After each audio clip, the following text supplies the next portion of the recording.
Good morning, good afternoon, good evening, wherever you're watching in the world. Welcome along to TTTV, and this of course is the end of season Classic Cup, and we're having it here under the lights here at the Abu Dhabi Grand Prix. My name is Kieran McGinley. You all thought he went, you all thought he's gone, but he's back for one night only. It's Mr. Andy Campbell. Andy, how are you tonight?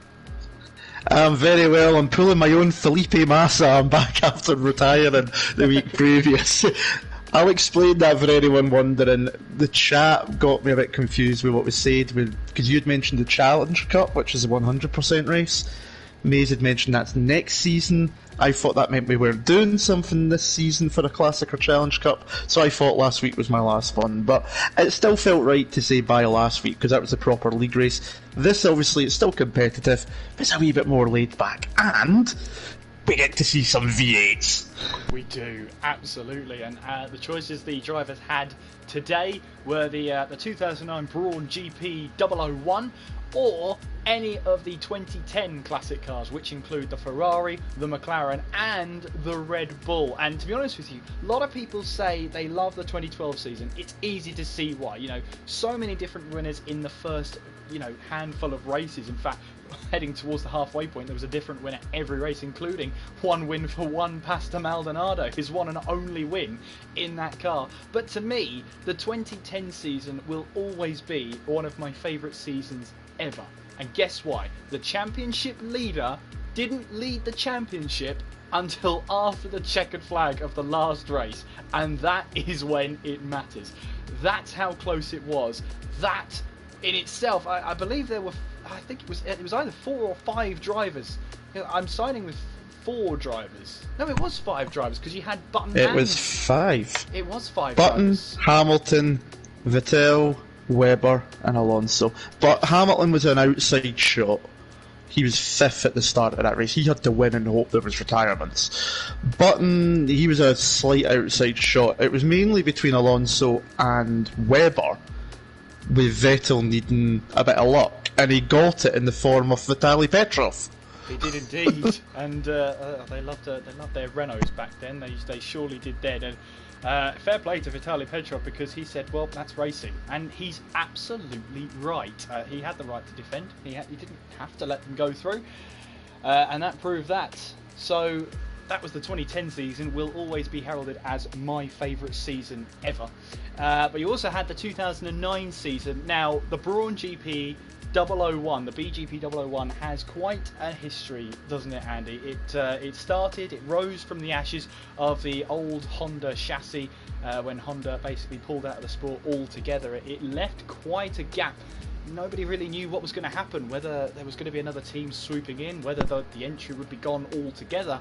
And then one Ross Brawn decided to chance his arm at it, took the chassis, developed the double diffuser, which we saw in the forthcoming seasons, and built arguably one of the most dominant cars of that decade, and arguably, Andy, one of the best cars of its time. A real fairy tale. It definitely was. I mean, Honda pulled out late 2008. I mean, I remember Jenson Button saying he just came back from a training camp after the season had finished to get a phone call saying, yeah, we're done, Honda's pulling out, and he got no drive. And from that we ended up with, as you say, Ross Brawn buying over the remnants of the team, which we now know, of course, as Mercedes, the old dominant force from Brackley. That's where it all started. You can actually trace Mercedes' roots all the way back to Tyrrell, but that's a story for another day from the walk in Wikipedia, maybe when I come back. But it was such a great story. That double diffuser, it was Brawn, Toyota and Williams were the only 3 teams that developed it, and Brawn perfected it. And you got to remember as well, that chassis was designed with a Honda engine in mind. They had to shoehorn a Mercedes engine in it, so it wasn't a perfect fit. But in those first part of the season, especially first 6 races, especially first up to about halfway point, that was a monster car. It was only when it got to halfway point the team weren't developing the car because they didn't feel they needed to, and then everyone caught up so quick and they were hoping for a buyer, and then they realised, oh, we better do something here, and it came a bit too late, and that's why it got so close at the end of the season. But Button, of course, was able to take that championship in 2009. And fun fact as well, actually, the car that Button won in the Brawn was the number 22. The previous season, the car that Hamilton won the championship in was also the number 22. And in the 2011 season, no, it was the number 5. Anyway, less on that. It would have been nice. That would have been nice. It would have been nice to round it off 3 in a row, but unfortunately not. But I've just been told by a little bird in my ear that no Ferrari selected for tonight, so that should be an interesting one. So it's just going to be we're going to see the Brawls. You know what? The Brawn livery is one of my favourite liveries as well on a Formula 1 car. Obviously, it was pretty bare in terms of sponsors when it turned up to Australia, and then all of a sudden, you know, partway through the season, you had the big Virgin logos all over the car. I mean, it was quite a spectacle to see. And then, as you were saying, Andy, well, they were hoping for a buyer. Well, they didn't stop development because they thought they were so far ahead. They stopped development because they couldn't afford to develop the car anymore. That was as it was, and the drivers were told that as they were going into the season. Look, we've got a car here. We can't develop it. We're just going to hold out and see what happens, and they ended up winning both championships that season. So just an incredible fairy tale story. And do you know what? I'm gonna say it right now. We won't see another story like that this century. It's one of a kind. I don't know. I agree with you. It's one of those complete unknowns. It's the kind of story you could maybe have expected to happen maybe back in 70s, 60s, something like that. But we probably won't see anything like that again. I really don't think we will. But I do like the simplisticness of the livery, just that white with a luminous yellow sort of glow through it. It's just so simplistic and simple, and yet so recognisable as well. I think Button still holds it as one of the best cars he's driven, if I remember rightly as well. He certainly obviously going to like it because it took him to his championship, but it was such a story to go from absolutely rock bottom to champions of the world is just unbelievable. You hear that? That's a V8 firing up, Andy. We're in for a treat right now. You know what? I didn't think lots of people were saying, oh, the V6s are not a great sound at all. Well, they are a great sound, end of.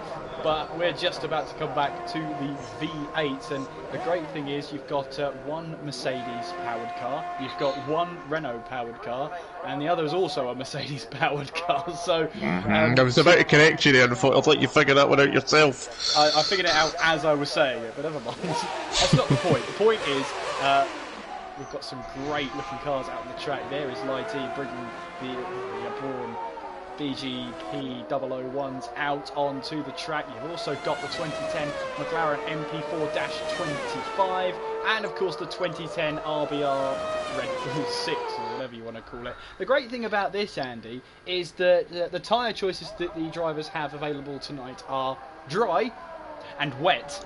That's it. That's all I get. Yeah, no screwing about with this one here, that's for sure. Nice and simple here. And I'll say one thing, you can see there's a lot of fans of the Brawn, just like we've been talking about, because I think the majority of the grid are in that Brawn BGP 001. There's quite a few of them out there. In fact, when I'm scrolling through, I think everybody I've seen so far is a Brawn. I've seen, I think, two Red Bulls, which is Jeffrey, Henry and Sean. Everything else so far is a Brawn. It's just, I'm waiting for a McLaren to pop out the garage. I was tempted for a minute when I seen there was no Ferraris. I was about to say, let me go and bring the wheel out and I'll jump on instead. And I'll get the Ferrari for a laugh. With allowed, I've not signed up. Well, Andy, it's about that time. I'm riding on board with Navy as he makes his way through the final corner. Mr. Andy, take it away. Yeah, here we go, down towards turn number 1. No DRS, no energy recovery system gubbins, just 2.4 litres of V8 thrust to put you through into turn 1, up through turn 2 and 3, which is pretty much flat out, slight lift on the entrance, up to 7th gear, 180 plus miles an hour, pick your braking, down into the next chicane here, tricky one down to 2nd gear, quick squirt on the throttle, back down here to the slowest part I believe on the track, just around about 55 miles an hour, and then the long run up towards the end of this straight. I believe it's turn we're coming up to. I can't quite remember the numbers, I don't have the map in front of me. Absolutely flat out, hit 190 miles an hour, pick your brake in about 100 metres, down to second gear, 40 odd miles an hour, so very slow in the entry there. Pick it up there, a little bit of wheel spin, just dragging navy wide, and then back on the throttle again. No DRS, there's no artificial gubbins here. It's just pure F1 the way it should be in my opinion, but then again, I am a bit of a rose-tinted spectacle guy. Through the tricky chicane section, be plenty of overtaking chances down into there, and now we're coming into the final sector. You see the massive yachts to the right hand side, all the glitz and the glamour as they try to bring Monaco through this quick double apex right-hander before you slam the brakes on next to the hotel. Down to third gear, keep it in third, go underneath the hotel, my room's on the left, and then through the right-hander. Very easy to get it wrong through here, so many cars have gone into the wall and hit the past. Through the last two corners, easy to get it wrong through the first part, running wide, nice and easy through the last corner, onto the power, across the line. Navy, the first up, well, 137.8, and I'm going to be honest, I have no clue how representative that is.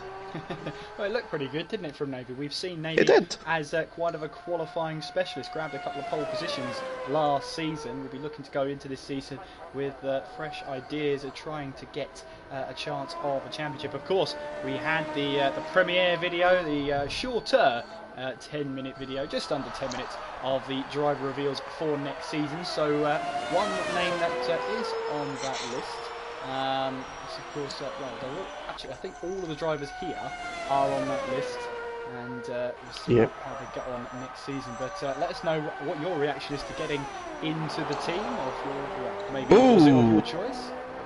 But light in the wall, sorry, just spot that yellow quads and out of the hairpin at the end of sector 1, start of sector 2. He's obviously gotten the power coming out of there, spun the wheels up off to the left hand side of the wall. No front wing on that Brawn.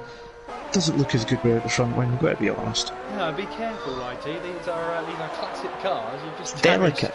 Yeah, you've just damaged one of the best cars of that decade. I think Warren's done the same thing as well. Oh no, what is going on? Treat these cars with respect. Anyway, what I will say about the Braun BGP 001 car was, of course, it was the first of the new aero regulations of the time. Out when the narrow front wings and the wider rear wings, in came that massive front wing, and at the time we all thought, oh, these are ugly. And now they've really become a staple of what these F1 cars are right now. Less aero in these cars. Oh, Spike loses the back end, another chunk of front wing that's gone. That's on the exit of turn 19 as he lights up the rear tyres to get himself back around. What will catch people out with these cars is, again, losing that back end there, the rear tyres overheating. What will catch these drivers out is there's less aero, but these cars weigh less. They're a good 100 kilos lighter than their recent partners, or the 2019 cars anyway, at least 100 kilos lighter. So that's going to not only affect the handling, but with less aero on the cars, I mean, which way is this one going to go? I think overall there's going to be less grip out there. Yeah, I mean, they're definitely a lot more nimbler with the weight, but obviously the aero difference makes quite the change. I mean, these drivers are used to the current car. There is a lot of aero going through those cars. Probably some of the biggest amount of aero, I would imagine, since ground effect almost. They're producing that much from those huge front wings. Remember, the cars are now 2 metres wide. These cars look pretty small and narrow in comparison to what we see nowadays, but that was the genesis of what we're with now. It was a huge change to the rules in 2009. Out went the groove tyres, back came the slicks. We had those changes. They brought in the KERS system, the boost system, which was obviously at driver's deployment, and it was only about, I think it's 6.7 seconds as well that you got per lap, but not every team had it either at first, so there's so much going on. And when we then go on obviously to the 2010 car, the McLaren, which I know someone's in it tonight, I just don't see it on the track yet, that obviously then, as we were discussing pre-stream, brought the F-duct, where the drivers were actually taking their one hand off the wheel to close a hole in the cockpit to stall the rear wing for greater top speed. And I remember seeing a video, I think it was Kubica in the Renault in 2011, before his big rally accident, going up Eau Rouge one-handed. think he was practicing, obviously. Yeah, I mean, there was also the footage of the Ferrari. The Ferrari was the biggest one of the time, going around that final right-hander at the Spanish Grand Prix in Catalonia with one hand on the left-hand side covering the F-duct, the other hand just precariously turning right and then down the straight, adjusting the brake balance down the start-finish straight. So no hands on the wheel down the start-finish straight for Fernando Alonso as he headed down towards turn 1. And I think at that point the teams decided, yeah, that's not quite right. Well, the thing was, if I remember rightly, I think Button actually had his changed, where he actually was able to close it further down the cockpit with his left knee instead. That's right. So he actually moved it to do it, because then he was able to keep both hands on the wheel. Well, that's how it was originally designed in the McLaren, is that they were supposed to block it out with their leg or with their knee.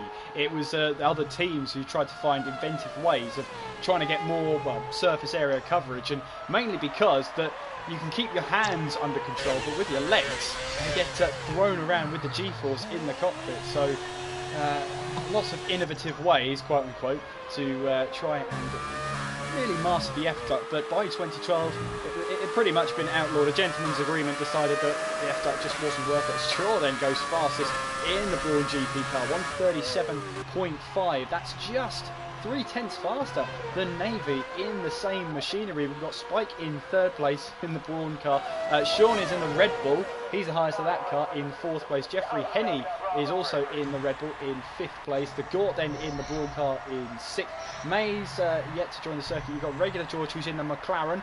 Mays in the Red Bull. Lighty there is in the Brawn GP car as he goes straight on. Well, could be a little bit of a slap on the wrist for Lighty there. There's no points up for grabs. There is a trophy though, so if he goes on to have a chance of that, there could be a slap on the wrist coming his way. There is Warren then in the Brawn GP car. We've got George as well in the pit lane in the McLaren. And yellow flags in sector 2. What I will say as well is that these slick tyres, these soft tyres, are very durable. A one-stop definitely is on the cards, and I think that's about it. These tyres don't really drop off of pace. They don't really have a cliff either, so it allows the drivers to push harder for longer. And you might even see drivers, even though they've qualified on these tyres, which will happen for all but one driver, they'll be able to take these tyres way longer in the race than really anybody would really see. I would say, obviously we've got, I'm trying to think how many laps we have. I believe it's going to be 28, I believe it is. So you're in the ballpark. Yeah, so I would say it's definitely going to be 13 laps and then 15 laps. I think that would be the opportune strategy for these drivers tonight. As Spike comes towards the line, he sets a 38.0, improves on his time, but not on his position, stays on the second row of the grid. First Grand Prix, Andy, for the Abu Dhabi Grand Prix was in 2009. So we're actually seeing the Brawn GP car basically break the track once again. Yeah, absolutely. And I still, as we've discussed last week, still much prefer Brazil being the finale, but I'm sure the United Arab Emirates are paying a lot of money to be the finale every season. But there you go. But yeah, it is basically back to the start almost with the Brawn car and this track. And as I say, we do have some mix. We do have Recon who will be joining as well. He didn't get in time for qualifying, so he'll be starting from the back of the grid. Be interesting to see what he picks. I'm kind of hoping he picks a Ferrari just for something different, because that's what I would do. But we do have a couple of Red Bulls, and obviously the two Georges are doing basically teammate style again like they did in the Williams and the McLarens, and it'll be good to see that out on track before very long. They're holding back in pit lane just now though. But Troy, as you say at the top, 37.5, 3 times clear of Navy, who's just gone a 10th up through sector 1. He's on his latest flying lap. Spikes coming through the hotel section just now. He's just slightly, like 2/100ths up on his fastest time through sector 2, so he'll need to find a bit of time through these last two corners if he wants to improve on 3rd position at the moment. With 5 minutes of the session left to go, here comes Spike across the line, complete another lap, and he does improve. It was a good last sector, so he's just over 2.5 tenths down on Chaw's time. He demotes Navy down to 3rd position. We'll see what the Dutchman can do before long. And I say, obviously all these drivers will be racing next season, season 16. You'll obviously be able to watch that starting next week, if I remember correctly. Is that right, Kieran? With yourself and James in the commentary box? You are absolutely spot on, Mr. Andy. Yes, next week we start again with TTL F1 with new drivers, new teams, and obviously new rivalries, new scores to be settled. Let's see if Lyronics can have another go at trying to get another title. Obviously, Jack becoming now a multiple title winner here in TTL F1. Joins that illustrious list of double champions. And with these cars as well, Andy, as Navy now goes top, 37.2. Great lap time from the Dutchman there as he takes out the camera at turn 1, but never mind. Navy here has set the benchmark. Maybe 136s are on the cards. It's going to be tough though in the last sort of couple of minutes. But with these cars, Andy, ballast is on them, which is what we don't see on the 2019 cars. So where is the ballast going to go? Is it going to go rearwards to allow stability through the high-speed corners, or is it going to be frontwards? Who knows what the perfect setup is going to be? Yeah, definitely not. I mean, it all comes down to driving style. Do you want, do you want the weight at the rear, keep the rear wheels planted as much as possible? It might cause a bit of a lighter front end, maybe a bit more chance of understeer, or do you plonk that weight forward to try and get the nose of the car into the corner, but possibly have the rear end a bit more lively and step out? Especially tricky for those drivers who are running no assists. Obviously, it doesn't quite have the same rev band as the hybrids do. The hybrids obviously can snap on you, but you can, once you get out the corner in the right gear, you can just pin the throttle and go if you get it out the corner on a nice angle. With these cars, especially in the lower gears, it's a bit more of a peaky torque range. You've got to be very careful you don't spin the rears up, because you will go round in a hurry if you do. And I'll say one thing I'm enjoying, I'm riding on board with Sean just now. He's doing not too bad a lap at the moment, but jumping between the Braun and the Red Bull, what I'm loving, the difference in the engine notes. Oh yeah. Absolutely, and of course this is the Renault engine on board with Sean. You can see it, you can hear it, I should say, in all of its glory. Of course, a championship-winning car that guided Sebastian Vettel to his first ever World Championship, making him the youngest champion in Formula One history. Sean now making his way around the final corner and onwards towards the start-finish line. 38.2 from Sean puts him now into fourth place, just jumping the Gort then up to fourth place. Now onto the second row of the grid as newsflash, warning, we have a McLaren on the circuit in George, currently in 11th place. Finally we see a McLaren on the grid, and finally we see a McLaren out on track. Long overdue, but finally, Andy, finally, here it is. I'm going to be honest, I liked that the silver and red livery they had as well back then. I thought it was quite sleek. And I really liked it, so it's great to see that finally out on track as well with the Mercedes engine. I'll say one thing though, he's going to have to get a move on to get a lap. He's only going to get one shot at it. Regular George is not even going to come out for qualifying at all, because he's still in pit lane. He's going to have no time to get around, but Gypsy George will need to get a budge on just to make sure he gets to the line in time before he can try and set a lap. Mays is out in his Red Bull as well. He's just coming up to start his lap shortly, going through that double apex right-hander before the hotel section. But yeah, we finally have 3 different cars on track finally, but can anyone topple Navy at the top of the stand? Oh, that was a lovely shot. I just had a great shot there watching George coming through the double right-hander. It was a McLaren, a Braun and a Red Bull, all in the one shot. 2009-2010, I am in heaven. Well, the Gort here, Navy's now retired from the session. The Gort here, I believe, was on a lap time, and he got a nice bit of tow from Warren up ahead, heading down towards turn 8. But they both missed their braking point down towards turn 8 there, and I'd rather put them both off. I think the Gort then will not get a chance of another bite of the cherry, so this has to be his lap then as we make our way now down towards turn number 17. This is, into the wall he goes. Well, that'll end his qualifying session. Just a little bit too much speed through the corner. The rear tyres were not having it. Meanwhile, Sean then currently in 4th place on another lap. Warren has got himself up to 6th place and retires from the session. Traw then making his way through into now the final sector as he makes his way through the right-handers, but he's backed out of his lap entirely as he's now retired from the session. As Spike now charging his way down towards turn 8, braking hard. Of course, only a 7-speed gearbox in these cars. Oh, Spike losing the back end slightly out of turn number 9 there through that long left-hander of turn 10, and then onwards towards turn 11, 12 and 13 through this tight chicane. You really have to negotiate it really well. Spike then dropping through the gears to get the front of the car biting in, and again riding those curves very aggressively there. The car wanted to bite on him, it really wanted to, as we now head through the right-handers at 15 and 16, which become then the braking zone of turn 17. Of course, these cars are a little bit lighter, so in theory you can stop the car quicker, but less downforce means it takes more effort, so really it just balances out all over again. Here we go then through the final couple of corners, through turn 20 and then onwards to turn 21 for Spike. Can he improve on his 37.8 as he heads towards the start finish line? He doesn't. 38.0 from Spike, stays in 3rd place. Sean comes into the pits, and that is qualifying done and dusted. Navy, the Dutchman, secures pole position by over 0.3 of a second. A great lap time from the Dutchman. Yeah, definitely. So Lighty won't thank me for saying this, but he crashed at the end there and took the wheel off that run, so twice in the session.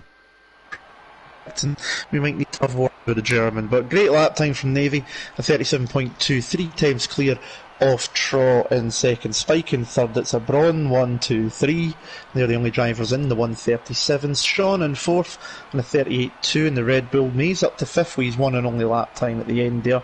The Gore in 6th with D Warren in the 7th. Jeffy Henny in 8th. Lighty in 9th. Regular George didn't set a lap time. Neither did Gypsy George because he had a crash at the start of his one and only lap. Took the wing off it and retired halfway round. Spike saying he'll take that considering it's only 2nd time on the wheel. That's pretty decent, mate, I'll give you that much. Yeah, absolutely. Two races on the wheel and both in entirely different cars. I definitely take that. And of course we have the 12th starter in Recon, who have to start from the back of the grid. I wonder what car he will select or has selected as we head towards the grid now. You can see there the whole black and white branding all the way down the pit lane. As no one's really part of a team. There's no team liveries on these garages. As you can see, every pit engineer is the Stig. That's just it.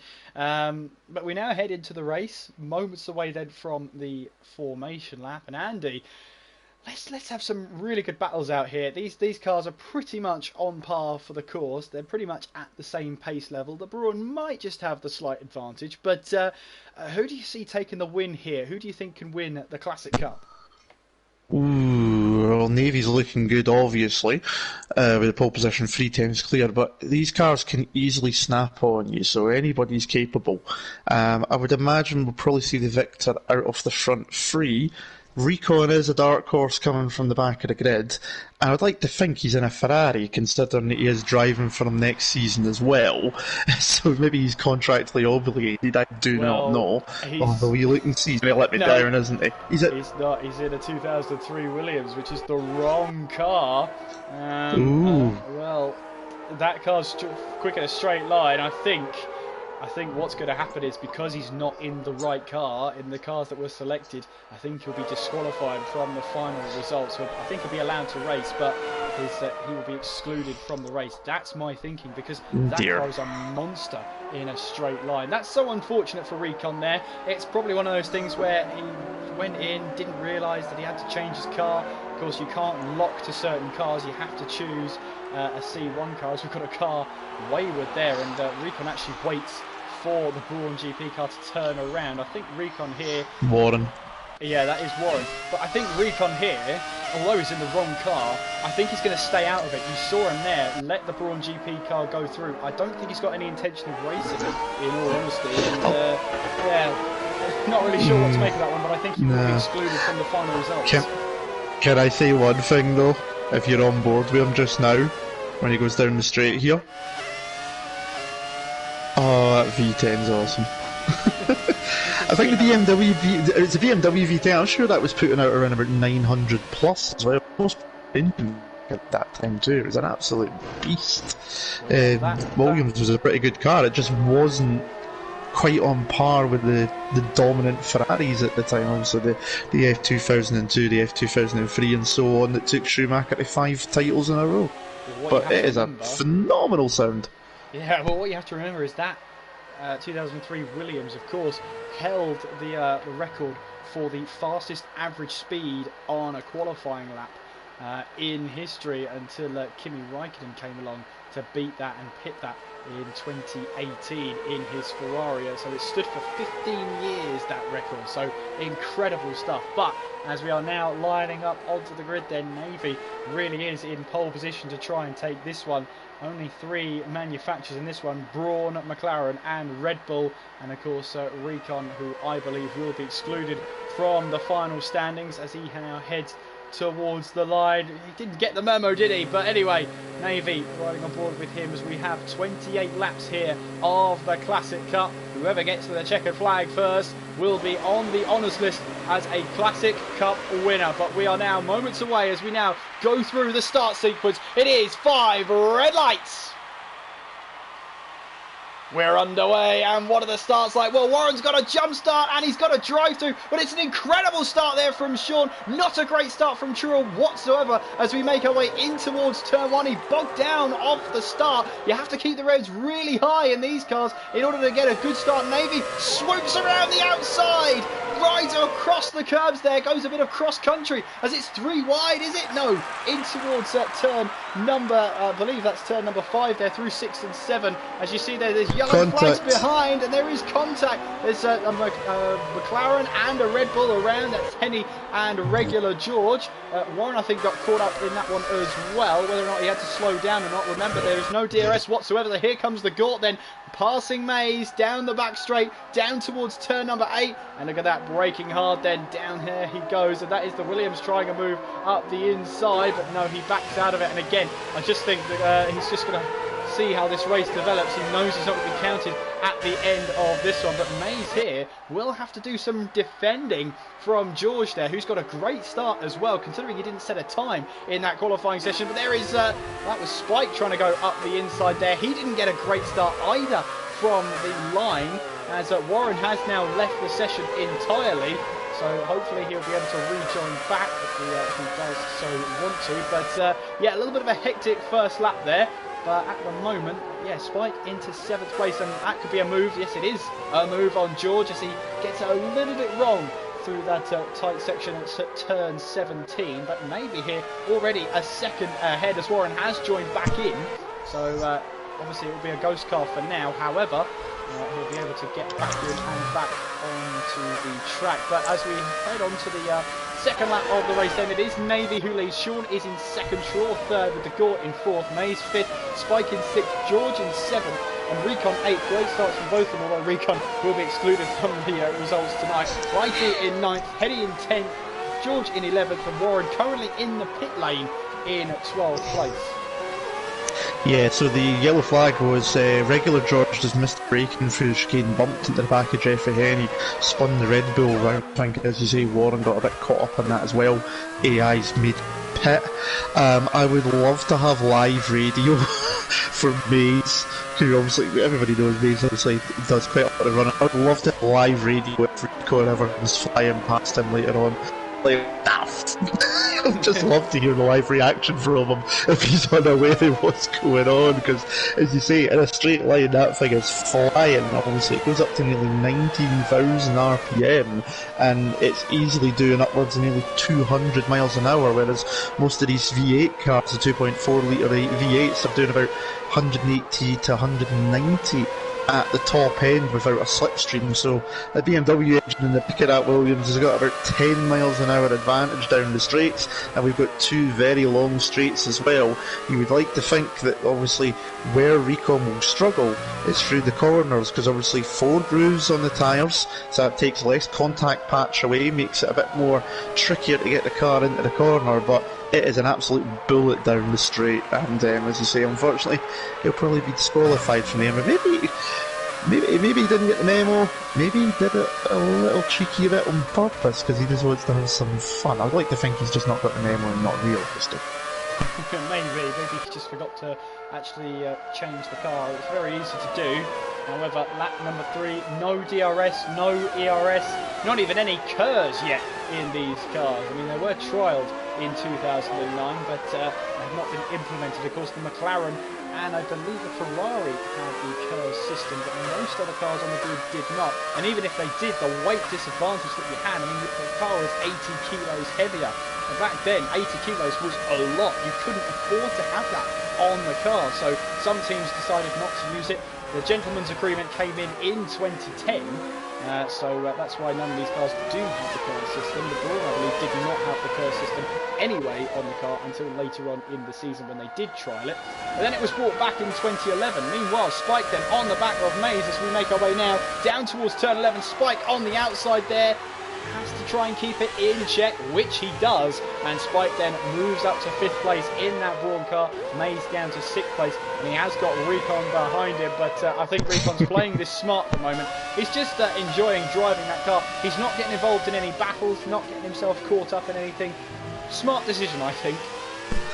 Yeah, as long as he keeps everything clean, then, you know, it'll be a bit of a tailing off for not paying attention to the rules, but yeah, as long as it keeps it clean, it should hopefully be alright. Doesn't take anybody out, even accidentally, but it's given us a giggle, that's for absolute sure. Navy's disappeared off into the distance, so he's nearly 3 seconds clear as we go on to the start of lap number 4, the Brawn leading the Red Bull. Where have we seen that before? I was back in 2009 as well. Sean doing very well, great start he had as well. Troll trying to make up the ground that he lost out at the start, bogging down the Gort. In 4th, Spike now up to 5th, with then Mays, and obviously the wrong era Recon in 7th. Gypsy George doing not too bad in 8th, up 3 places. Recon's the biggest gainer, as you'd imagine. Warren's retired from the session, which is a shame, because he could have carried on and still managed something, you never know. Lighty is in 9th, Jeffrey Henny's in 10th, and Regular George is at the back of the field now, your last runner in 11th. So we've still got both McLarens, we've still got all 3 Red Bulls, we're down 1 Brawn, and we've got a Rogue Williams BMW sitting in the middle of all. Oh, lovely stuff. That's what we like to see. Recon then, he's going well off the track then. I mean, he's just breezed past Mays there. Mays will undoubtedly what the hell was that? I mean, undoubtedly he won't be too happy whatsoever about that one. However, Recon has got the move done. And he now moves up into 6th place. Meanwhile, Spike right onto the back of the Gort now as we make our way towards turn 17 through turn 18 as we make our way through. Now, of course, Navy has already got a Classic Cup to his name, as this is Navy, Lighty and George then were battling in towards that was turn number 17 as George now running wide and exit of turn 19 there, and you can already see as we ride on board that left hand side just of the Vodafone sponsorship. There's that lovely little left up we were talking about, and Darren there deciding that was the perfect place to put the little periscope there. Back on board with Spike then as we make our way through turn number 3, through turn 4, and then down the hill into the braking zone of turn number 5 as he looks to try and put the pressure on the Gort. Remember, no DRS, no ERS, no KERS, no anything. This is all down to the aerodynamics and the engine. And with the slipstream here as well, Spike could have an opportunity, although he looks a bit too far back down towards turn number 11 this time around. Turn number 8 this time around. And you can see the problem is that even in the slipstream here, this track, that you can really just reach the rev limiter, even on the normal engine, and really able to get the speed difference there. But Recon making his way through. I mean, it makes it look so easy. He's definitely well off the track, so no doubt about that. But yeah, I think that's definitely going to be an exclusion from the final race results. Yeah, I think so. I mean, he was hitting nearly 210 down the back straight, and he pulled out the slipstream just to avoid picking up more speed. I'll say one thing, I jumped on board with Mays not long after Recon got by. We know the V10s are loud, but even in game, I'm on board with Mays, and I can still hear that V10 noise wailing in the distance over the V8 that's in the back of the Red Bull I'm actually on board with. It's an absolute weapon. It's unbelievable.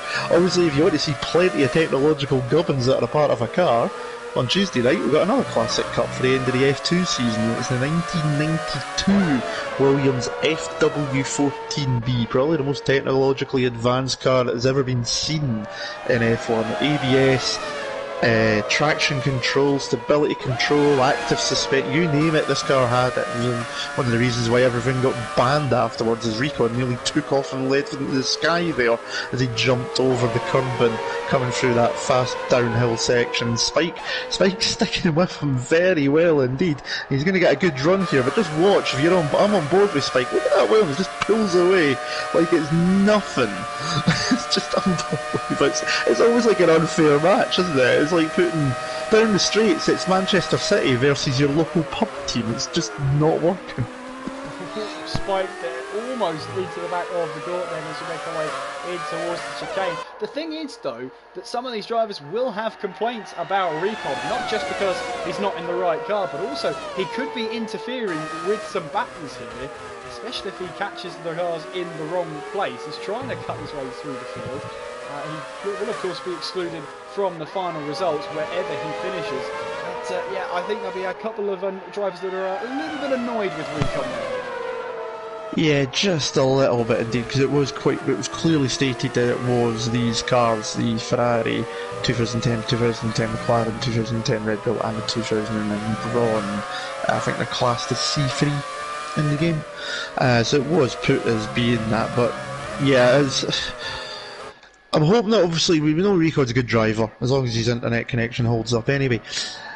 He'll try and keep out of the way where possible, but that car's just so quick that he's going to close any of them down in a straight line. We know Recon's a quick driver as well. What I want to see now, a wee bit selfishly, now that he's got a bit of clean air, how fast can he go over in the lap?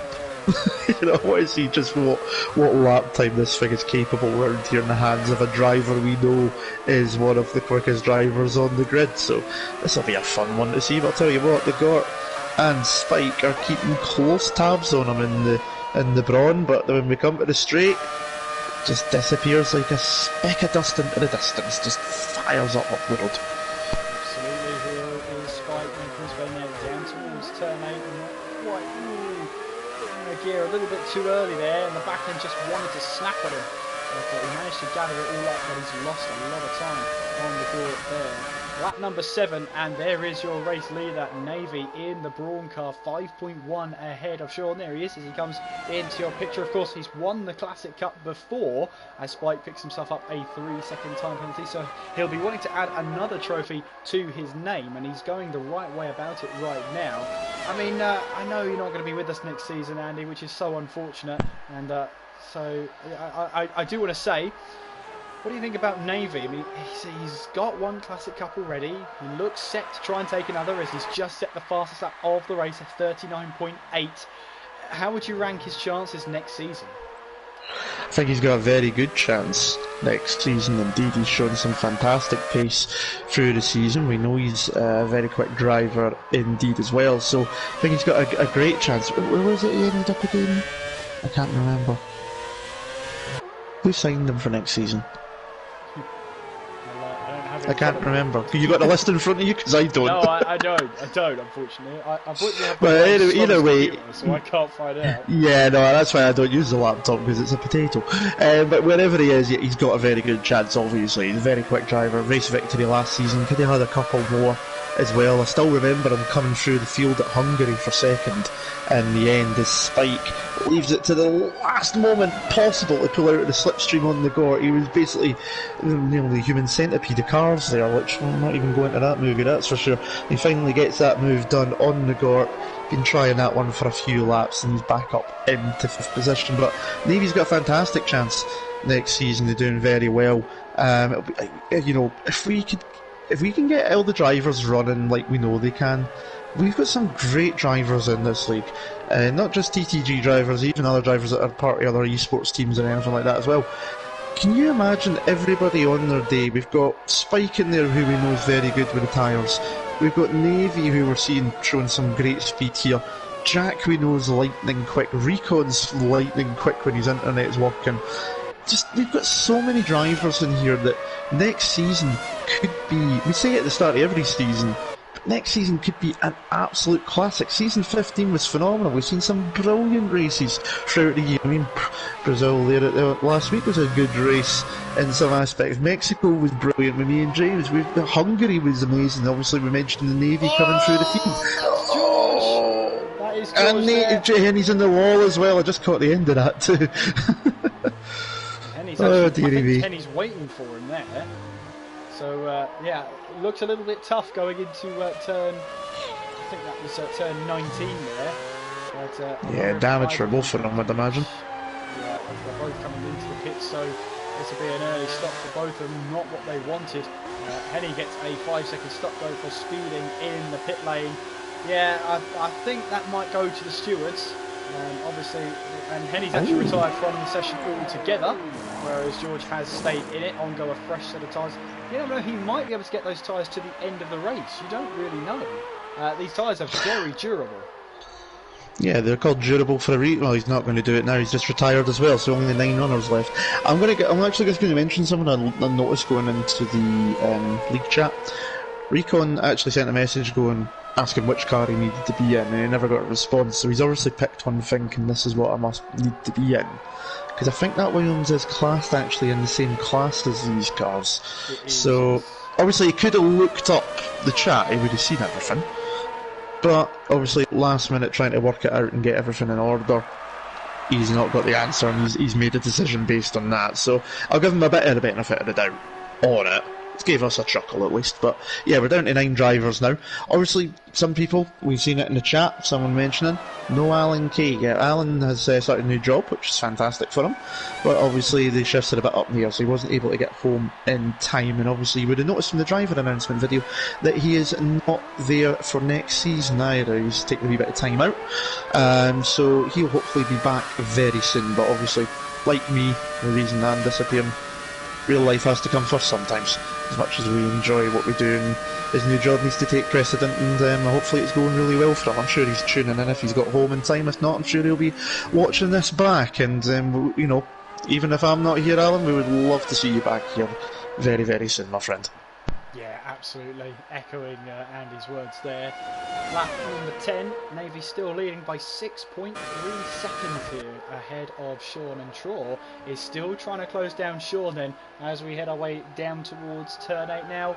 Andy, a little bit about Sean. Got his first podium of the season at the last race of the season. A little bit of underperformance from Sean there, or is it simply a competitive field? It's a bit of both. I would say it's definitely a competitive field. He had some unlucky races, did Sean. He's certainly, as we mentioned in the season 15 video premiere that we did, the first time we actually done one of them, we mentioned that obviously he's started coming into his own racecraft, has been getting much better, pace has been much more consistent. That has continued through season 15. Just sometimes found himself in a bit of no man's land again. And that is partly down to the competitive field, and partly down to just sometimes being wrong place, wrong time as well. He's definitely a driver that is improving all the time, and he's definitely someone that's capable. I mean, we know how quick Traw's been this season, for example. He's had some fantastic results in that Toro Rosso between him and Lighty, and he's keeping him at bay at the moment, just keeping it around about the 9/10 of a second mark just now as a regular Bill. It's the missing front wing there, but Sean is definitely more than capable. It was great to see him finally get that podium. I just love to see him be able to go that next step now and get that first win, because he's been banging on the door for ages, and he's certainly a deserving driver of it. It's to find that just that extra 1% almost to just be up there on a regular basis, and he's certainly capable of it. I think we're just about to approach the pit windows. I'm assuming it's going to open any time from lap 12 onwards, really. There won't really be a window closed, to be completely honest. I guess the window will close at lap 27, but the thing about these classic cars is there's no mandatory pit stop. The game doesn't penalise you if you go for a no-stop. But around a track like this, I can't see a no-stop happening. You never know, someone might have tried it. I mean, if I was driving, I might have given it a go. Try and just take it as long as I can until either the tyres give up and then pit and have as fresh of tyres as possible for the end of the race, or if they felt like they would last, keep going. Sean looked like he was going into the pits there. for a second, but decides better off it. You see Troll there just getting a bit of a squirrel on coming out the corner. Sean's weaving down the straight slightly there. I wonder if he's had a small issue with the wheel possibly on his side, or the connection sometimes. Who knows? Hopefully no major gremlins going on there for the Red Bull driver, but yeah, pit window, you could technically go the whole race. I doubt anyone will, because you want to have the fresh rubber, have as much grip as possible. You see Spike starting to just reel in Recon, so Spike's starting to find his groove in that car just to pull in the might of that V10, but every time he gets close in the corners like he is now, that BMW engine lights up and away it goes like a rocket down the straight. It's Shaw then making a move down towards turn number 8 up the inside. Sean brakes as late as he dares there. He's got the inside line for turn number 9 and hangs on. Troll, losing that back end. Just about collects it up, but has lost a lot of time on that Red Bull. Great defensive driving from Sean there. Put his car exactly where he wanted it there. And Troll just losing that back end, not able to keep it in check. But I don't know, I think Recon here has backed off a little bit. I mean, I know the car won't be as good through the corners as Spike picks up his 3-second time penalty of the race. I know that car's not so good through the corners, but I don't think Recon's pushing anymore. No, I don't think he is either, to be perfectly honest with you. Spike's got the fastest lap of the race. That's where he's been able to close up a 39.4. Recon's is a 40 dead. So 6/10 of a difference in there. Spike just enjoying, Recon just getting a bit wide there. He seems to just pull out the way, so he's obviously decided to just let Spike through. So maybe he's realising a little bit of what's going on. Maybe he's got this on in the background and picking up on what's going on as Sean's into the pits. So there's the first pit stop, and underway very quick indeed. Nicely done from the pit crew. Maze is in as well in another Red Bull. So Red Bull doing the earlier pit stops in this race, and once again very quickly done, and Maze back underway as well. So Navy now leads by 10 seconds from Tron. I mean, I'm just looking at the long distance shot and it looks like Tron's a mile away, and he's actually a lot closer than it looks, but 10 seconds is the gap. Spike 3 seconds down on Trot in third. Recon just behind there, and you can see he's right on. He could easily go for a move there with such was the speed, but oh god, I got the hiccups. Great timing. But he's just playing it easy because he probably knows now he shouldn't be. Regular George is off the That's track. a big one. Yeah, that is a big one. Where is that? Where's that? Is that? That's down at the sector 3. That's coming out of the left-hander. Yeah, he's gone a long way off. Yeah, that is a huge moment then for regular George, but he's got to come back to the pit lane now. As you see, Ruben is still he'll be excluded from the final results, but he's still having a little bit of fun out there. As Navy still leads 10.1 ahead from Draw. Speak of the devil, Navy is into the pit lane for his stop, and he stops on lap number 13. Oh, didn't I predict that? Lap 13 for the pit stop. I'll give you that one. Exactly when Navy came in. Shaw also into the pit lane. He's behind regular George, who's now retired from the session altogether. So we're now down to 8 runners in this one. As Shaw makes his way down the pit lane. That means Spike is going to take the lead. Navy then making his way out of the pit lane now and up it. It's a very awkward pit lane. You go underneath the track in order to rejoin it, and Navy then will rejoin in third place. So fresher tyres. He'll be wanting to get some laps down on the board. He had a big gap going through, but at the moment though, he's just looking now to get those tyres up to temperature and up to that optimal temperature as well. Lap 14, just under the halfway mark. Once Spike crosses the line, again he will be at half race distance, but it is Spike who is leading. Recon, although technically in second, will be excluded at the end of this race. So Navy will be in second place. Sean then will be running in third with Traw in fourth. Lighty in fifth with the Gort in sixth, and Maze is in seventh place, but he's right behind the Gort now as they make their way onto the straight just before that heavy braking zone of turn number 8.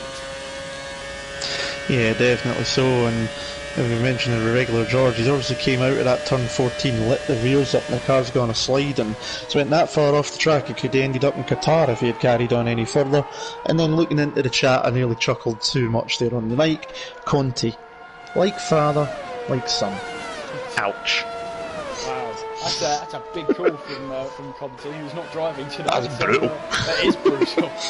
But well, we'll have to see how he gets on next season. Obviously, there'll be a bit of a spotlight on him. Recon then comes into the pits in his wrong era Williams, making his way down the pit lane. Obviously, really didn't want to be in the 2010 Williams, so decided to go for the 2003 one instead. Not a bad call, unfortunately though. It's got him excluded from the race standings at the end. So Spike's still leading. Navy goes through and takes second place, now 7 seconds back from Spike. So once Spike comes into the pits, Navy will definitely retake the lead. I tell you what though, Sean has closed in on Navy in that pit stop phase. That just shows you about the undercut. Brought him about 2 seconds, but still 7.7 seconds. That is a long, long way from battling the who will be the eventual race leader. Yeah, definitely. So it just shows you the damage done by Navy in the early start phase. He got a brilliant start away from the line. Everyone else got a bit bogged down because the Troll got a bad start and everyone had to dodge around him.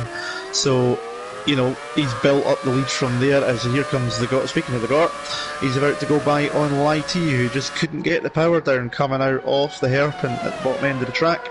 2 bronze, line astern in formation, down towards the braking zone. Lighty's going to brake a lot. Oh, he's actually turned in on them there, did Lighty. That was a bit cheeky. The GOT's got through. It looked like it on my screen. Well, what would you rather believe, the truth or your lying eyes? Anyway, no. I resent that. I'm speechless. I can't even figure out what I was trying to say there. The way it looked on there, they were side by side. Lighty turned in, hit him on the side pod. But I'm not saying, you know, that's just how it looked to me. I thought it was 50-50. I thought with the Gort slightly outbraked himself going into turn 8. So if you're calling that way, I'm calling my way. Let's bury the hatchet and say it's a 50-50 call.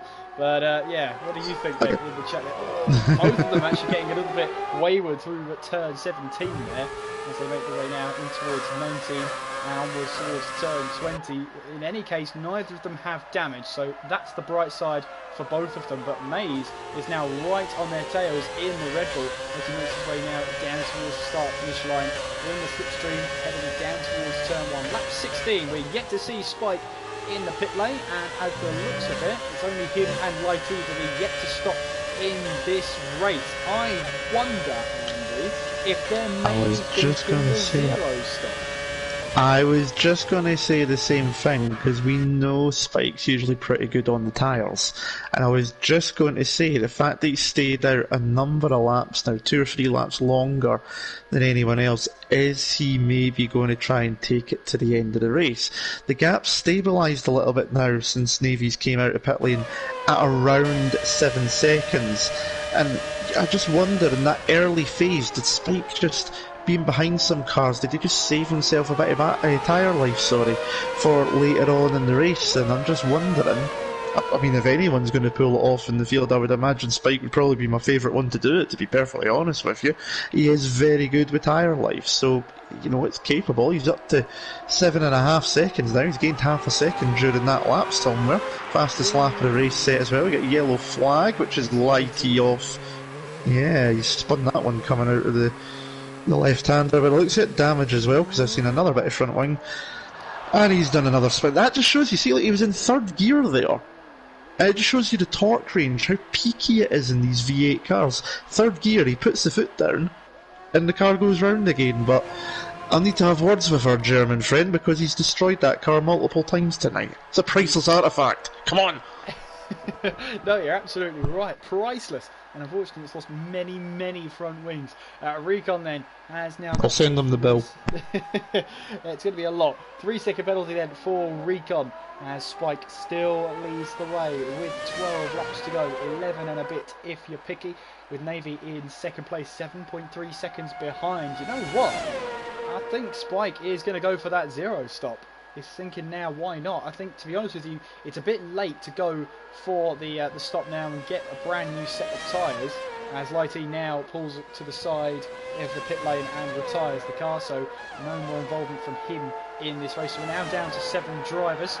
Spike leading the way. Navy's trying to close in on that gap. 6.8 is the gap as it stands. With Sean there in third place, 10 seconds away from Navy in the Red Bull. Withdraw there in fourth in the Dawn car. Recon, of course, will be excluded from the final standings. He's currently running in fifth place. The Gort then will be Spike's in. So Spike is in. Okay, so no zero stop on Ruined the that cards fault. for him. Yeah, I know, right? Oh well. Anyway, Spike is. He should come out in third, I'd say. I think he'll come out in third position, roughly. That would be my estimate. It'll be pretty close between him and Tro, depending on how good. But Tro's just picked up a penalty as well there. But that puts Navy back in the lead. That's a shame. I thought he was going to go for the zero stop there, but he's obviously decided fresh tyres. But he's got a much fresher tyre, so he can push like crazy to the end of this race. It'll be very tight. And has he? Yes, he does. And Spike ahead of Recon well. Spike in fourth position, but on a fresh set of tyres, he can see third place ahead of him. He can see second place. Is Sean not too far up the road from him? If he can get up to them and buy them quick enough, fresh tyres, could he cut into that 10 seconds? It's a long haul with 10 laps to go and 2-3 places to make up, but you never know. It is a long haul, especially because, and there goes Recon for a move, then backs out of it, but even then that can put drivers off, so Spike won't necessarily be pleased with that one as he makes his way through the chicane, through turn 10, onwards towards turn 11, and I think we'll just be saying to Recon, look, just back off for a bit, let me do my own thing, and let's see what happens then. So Spike takes his regular racing line, which Recon allows him to do. So 11 laps to go. Oh, Spike's around, onto the curb he goes, and around he goes as well. And well, any chance of him getting that chance on Navy have dissipated there, unfortunately for the former champ in TTL. But well, all is not lost just yet. Anything can happen. Maybe cross the line then. With 10 laps to go here in Abu Dhabi, he leads from Sean in second and Troy in third. Yeah, just round she went. When you're in those lower gears to spin the wheels up, especially when you're bouncing over the curbs a bit as well, which you have at that point of the track. You've really got to attack them, and it can mean it's so easy to do. So, not the first time that anybody's done that. I'm sure it's not the first time Spike's done it, and I'm sure it won't be the last time that we see someone going off there. But it's a shame. It's been interested to see how the race would have finalised and finished off, trying to make the way through on those fresh tyres, but alas, 'tis not to be. 'Tis not to be. But, so that puts Navy in a very comfortable position right now, 11.3 ahead of Sean, but he can't get complacent just yet. There's still 10 laps to go. Sean currently in second place. Troy trying to reel in the Red Bull in third place. Recon, of course, there in fourth, but that's going to promote Spike up to fourth place. So the Court will be running in fifth place and Maze in sixth. So we will have 6 finishers at the end of this one, Andy. Yeah, pretty much. I'm just seeing the message in the chat there. Rico is having some PS Plus issues. I'm not going to use the word in the chat. Probably not the best thing to do.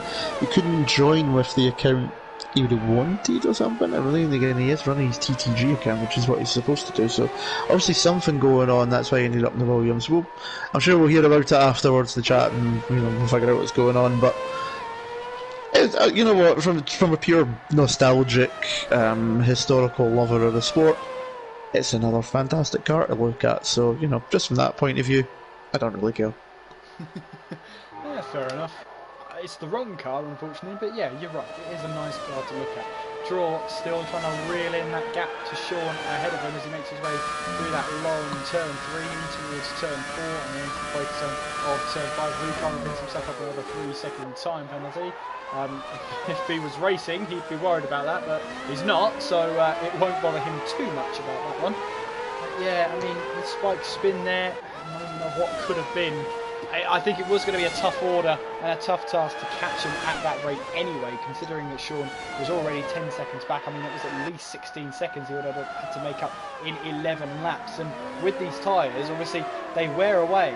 The rate at which they go is quite slow. The delta between worn tyres and new tyres is around about half a second. And that's with tyres that have gone through, what, 20 laps here at Abu Dhabi? So it would have been a tall and tough order for Spike there. He would have taken on the challenge with both hands, but just not to be. Yeah, no, he would have absolutely relished trying to do it. It would have been a very tall order. I think getting to Navy would have been a step too far, but he was definitely capable of getting upwards onto that podium and catching up to Troll and possibly even to Sean as well, and maybe even pulling away to bring the lead down a bit, but the spin obviously completely put paid to that, unfortunately.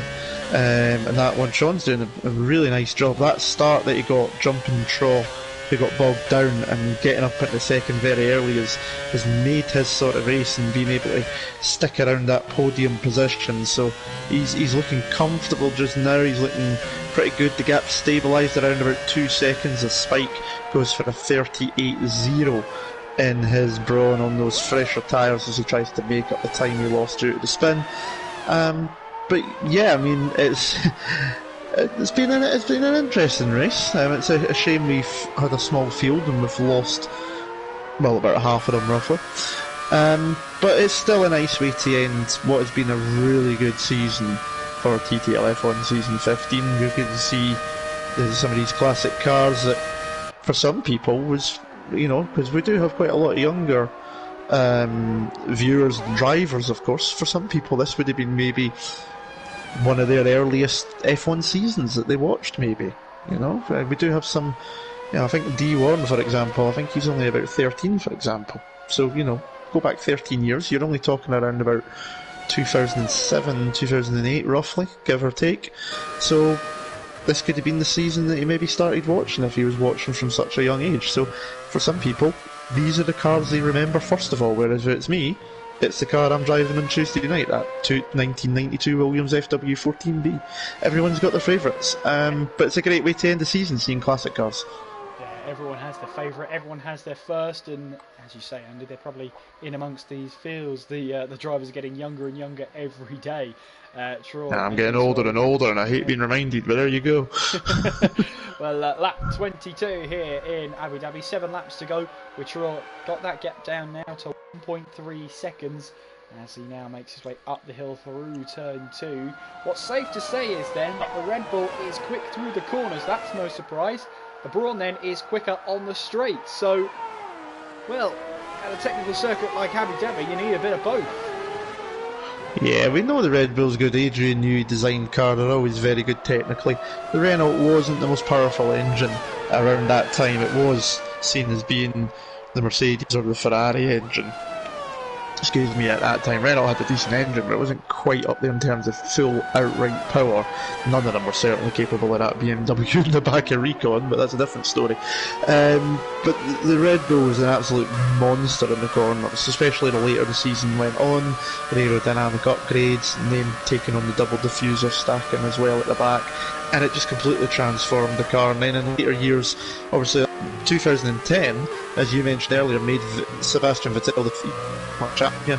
It was the first of his 4 championships, which were all taken in a row, and by the time he got to the end of that, remember, Adrian Newey had taken that double diffuser and turned it into the blown diffuser, for pushing the exhaust gas through the diffuser, even off throttle. You were always just keeping a little bit of throttle on to push the gas through the diffuser.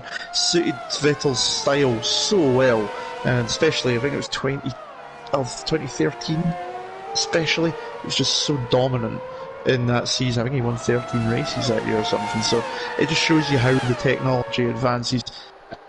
No surprise the Red Bull's good in the corners, but Troy is slowly gaining, and he's got enough laps to do it. Spike goes into the 37s, he's still trying to charge his way back up and do the best he can before the end of the race.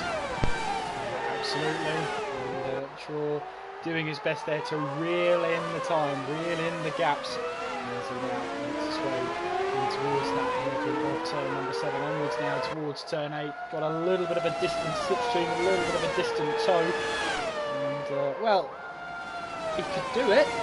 He's got laps on his side as Spike is now trying to close in on this battle. He's 5 seconds back from Troll as he makes his way now in towards turn number 8 through turn 9 onwards towards turn 10.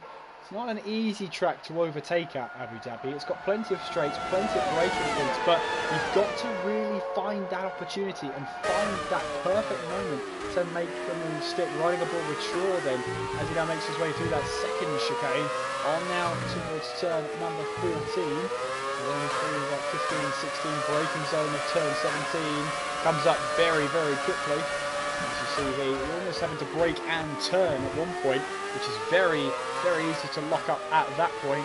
As Sean under a little bit of pressure now, making our way now through turn 19 onwards towards turns 20 and 21. 5 laps to go here in Abu Dhabi as Navy starts lap number 24, 16 seconds ahead of Sean at the moment, but Troll will be looking to try and grab second place as best he possibly can in towards turn 1, running aboard with the Royal car up the hill through turn 2, using that curve on the right hand side to open up turn 2 as much as possible with less aerodynamic grip, less mechanical grip on these cars as well. You've got to try and carry as much speed through as possible, and opening up the corner is the first step to doing that one in towards the hairpin now of turn number 8. This is Troll's chance now. He's closer than he was last lap. Can he try and do anything with that slipstream as we head down towards turn 8? I don't think he'll be able to try anything this time around, although look at this, look how quickly he's closing now. He might go for it, you know. He's looking around the outside, braking as late as he possibly can. He'll be looking to try and put Sean under a little bit of pressure. We've seen already in towards 8, 9 and 10 how good Sean is on the brakes and how confident he is in the corner. A little bit of a shorter run now down towards turn 11. The Troll has got the slipstream here. Where will he go? He'll go to the left hand side. Down the inside he goes in towards turn 11, and Troll then gets the move done through the chicane. Oh, he lost the back end there, and Sean goes straight back through. All that hard work from Troll there, and it's gone just with that rear wheel spin there, and he's going to have to do that all over again. That was amazing. I don't know what angle you had, but Recon made it 3 wide. Coming into the corner, backed out, and then Troll was just made the move done, just then losing the grip through that tricky part, just doing nearly what Spike done. He managed to collect it up and carry on, but he's going to have to, as you say, build it up all over again. He's gone from being in second place to being 1.3 seconds behind, but he's still got a couple of laps to do it. Although he could probably do without Recon being on his backside, that's for sure. And give him the chance to concentrate on what's ahead, but hey, we're nearly at the end of the race there, that's for sure. Whoa, good Recon, and might nearly going airborne again. He just pictured it. But that's the thing with those groove tyres. I've been on board with Recon a couple of laps just because I love the sound of that V10. But you can notice the groove tyres just don't have the grip in the corners because the car is pushing on. There's quite a lot of understeer with the grooves just not giving the contact. And it just shows you the difference in technology between the slick tyres and the grooves. Yeah, absolutely, and that just shows you the mechanical grip as Troll then looking to try and take the corner, and Recon stays well out of the way, that's for sure, as he makes his way now through the chicane. And Troll's now just lost that time, 1.2 seconds now, and that must be a real kick where it hurts there as he now heads down towards. Oh, he has to take evasive action of Recon there. And so, of course, he had that little bit more speed with the slipstream just at the final moment there. And yeah, I have a feeling that the drivers aren't going to be too happy with Recon. Whether the car choice was his fault or not, I mean, it's multiple occasions where drivers have had to change their braking points because he's in a different car. That's going to be perceived to be not the greatest thing whatsoever. Yellow flags in sector 2 and 3, and that's Maze, who's lost his front wing, seemingly all on his own. I don't know. I think maybe the Gore. He was closing up to the Gore. So I don't know what happens yet once the flag came up. But just before the chicane, I came down the order. The Gore was pretty close going through the chicane. Maze is going really slow. So I don't know if there's been contact or it's a weird place to lose it unless he's lost it under braking, because that's the bit where I've picked up is he was pretty much straight where you're still going flat out getting ready to brake. So it's a weird one. Can't answer that, I'm afraid. Spike has caught up to the back of this battle now. As we see riding on board with Troll, there is Recon who's going to get his way through. Past the Red Bull, is he? No, he's trying to go around the outside, then backs out of it. See, this is where Recon really has to be careful, because he's right in the middle of this battle. He doesn't want to interfere more than he already has. Troll loosen the back end slightly. That might be an invitation for Spike then, as he looks to try and get past his Brawn counterpart. Down we go towards turn at number 11, and again, Recon here has got to be careful about what he does. He's looking up the inside in towards the chicane there. Sean will not appreciate that one bit as Spike gets wayward with the back end once again, as we now head our way in towards the right-handers now of 15 and 16 down towards turn 17, and Recon does just get well out of the way. A smart decision there from the Dutchman as he now makes his way back onto the track. And yeah, wise decision just to get out of this battle. Yeah, because I mean, this battle's for second and third, so Navy's well up the road. He's 20 seconds clear, so this is a battle for the podium. And as I said earlier, I'll get what we learned. I'll give Recon the benefit of the doubt. He's into pit lane now, so he's always decided maybe enough is enough, or maybe he's going for a fast lap in the final one. Who knows? But this is the battle for the podium. Through possibly no fault of his own, he is obviously going to be excluded for being in the wrong car. So that was the right thing to do, but he's tried to obviously get involved. The other drivers will not have appreciated it, considering the circumstances. Normal circumstances, it would be a straight fight. But yeah, I think that was the smart thing to do, just to get out of the way. And he's probably going to try and go for a fastest lap, just to have a bit of fun at the end. So now we can concentrate on Sean, Tro and Spike fighting over second, third and fourth. We've not seen much of the race leader. He'll be going up his final lap very shortly indeed. Yellow flag sector 1 and 2. It's Recon going pretty slowly. Yeah, that's weird. Something going on there with the Dutchman's car. But here we go then. Around the outside he goes, down towards the braking zone at turn 11. Sean's trying to stick it out the inside. A little bit of contact between the two of them. Through the chicane they go. Can they try and keep it clean? A little bit of wheel banging now as we head in towards turn 14. Oh, there's Sean with a 3-second time penalty. That will hurt him towards the checkered flag. But they now go through in towards 15 and 16, down towards turn 17. Running a ball with Spike. Oh, he taps the back of Sean there as Sean really tries to find a way back past the German in the Brawn car. Heading our way now towards turn 20 as now Sean's left the session entirely. Oh no, there was his chance to try and grab a podium, to try and at least stick it out because of Spike's penalties. He's got at least 2. Navy meanwhile has just started his final lap of the race then. Trot is in second. Spike then, if Sean doesn't rejoin, will finish in third place regardless of the penalties. Sean has joined back, but how much longer is that going to be? Because he's going to be over 3 seconds behind with not very long to do it. Back on the second will rage on then, just keeping one eye on Navy as he makes his way now down towards turn 8, looking to try and make it now a second Classic Cup victory here in TTL. But look at this, Straw having to go defensive already. He knows the pressure from Spike then. He may not necessarily know about Spike's penalties. He's defending like he has none as we head now down towards turn 8. Spike still in that slipstream, but topping out at 193 miles per hour in towards turn 8, through turn 9, trying to tiptoe our way through. Both cars get a little bit wayward on exit there as we now head through turn 10 onwards towards turn 11. Spike still in that slipstream of Troy, heading down towards turn 11, braking hard there. Really, that was the main opportunity to get a move done into turn 11. Oh, Spike's lost the back end. Oh, he's lost it completely. He tried to save it, not quite. Very harshly given a penalty there, but Navy comes around the final corner towards the checkered flag and gets his second Classic Cup victory. A dominant drive from the Dutchman, another trophy to add to his collection.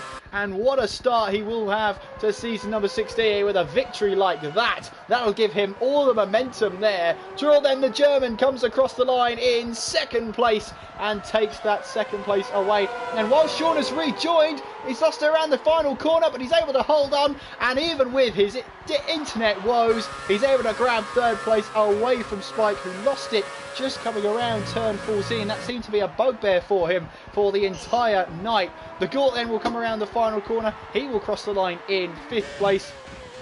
And Mays is still out there in the second sector, I believe. Or he's just come into the third sector now, heading in towards turn 14. I think Ricon's just doing some donuts at the final corner. That's what the yellow flag is for, but of course that will of course limit any overtaking. Of course no overtaking can be done now, as Mays tiptoes his way now through the final sector and will claim 6th place in this race.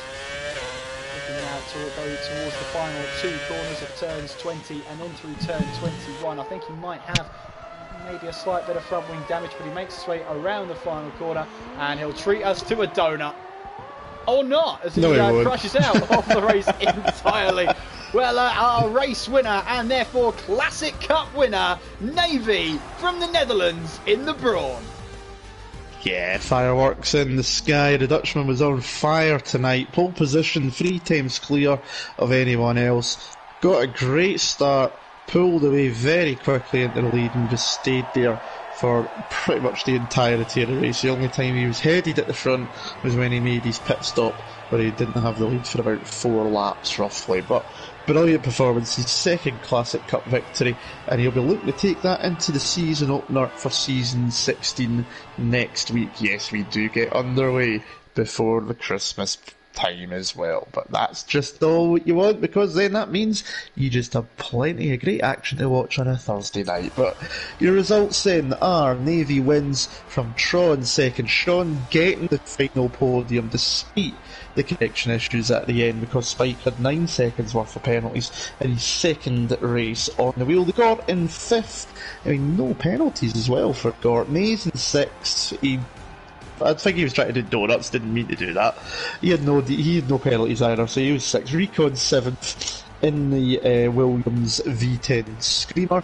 Light retired with Big George Kenny and D Warren as well. Well, a huge congratulations to the Dutchman then, as he claims a 2nd TTL Classic Cup, and that will be added to the honours list. And a great race.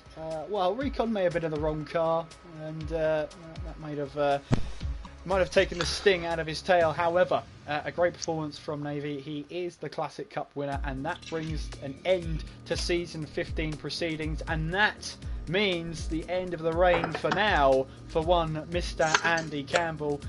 Felipe Massa Campbell is leaving us for real life commitments. But Andy, it's been an absolute pleasure once again to be alongside you for the Classic Cup and throughout these seasons. You've been a great partner. It's been great working with you, and well, I'm going to say I'm going to miss you. No, I am going to as well. Obviously, I went through the full speech last week, so I won't repeat it all again. But, you know, obviously, as I've mentioned, you know, I am going to miss it. I do enjoy it. It's probably this is the one I probably enjoy more.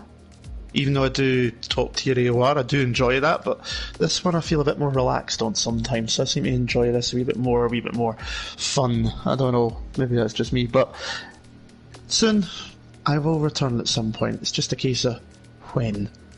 So keep an eye out. I will still be around. In places, just not in commentaries. And if you do want to hear me commentating, personally, you'll be able to hear me on Sundays on AOR. I know we normally don't promote other leagues on here, but I'm sure we can make an exception here. And you'll also still catch me on TTTV, albeit in a driving position.